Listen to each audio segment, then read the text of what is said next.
To the north, the 5th Wiltshires, together with A Squadron, 1318th Hussars, had moved through the crossroads near Duval to secure the bridge over the Durance, west of La Vérinière.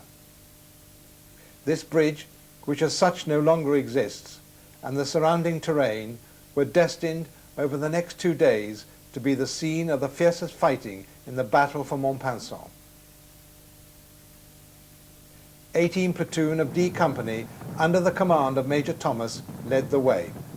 By the afternoon, the leading company had actually reached the stream which borders Pinçon and had managed to get across, and the rest of the battalion were following, but it was pretty chaotic because quite clearly the Germans weren't really expecting us. I think this must have been their outposts, and we were all a little bit mixed up. In battalion headquarters, we made for a farmhouse which was, I suppose, about a mile from the stream, perhaps 3/4 of a mile.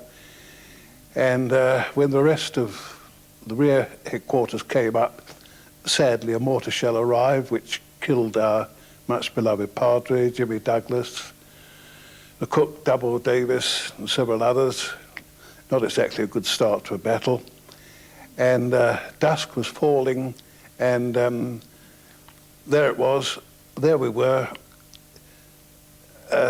Germans and ourselves seemed to be mixed up, one company across the river, and that was the situation.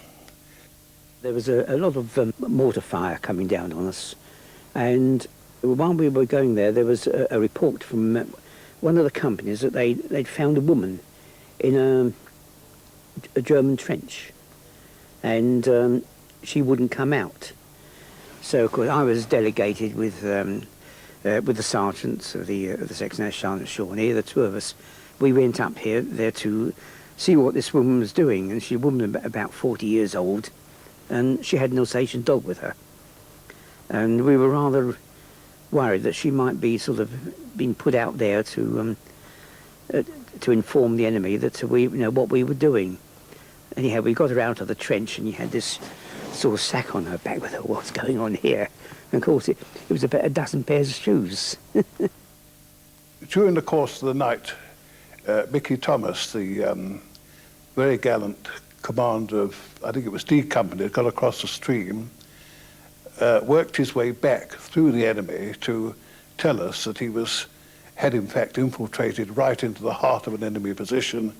He was totally surrounded and inevitably would be destroyed. Well, there was no way in which one could get help for him in the middle of the night, so he was given permission to withdraw, and he went back to his company, and they did their best to extricate themselves.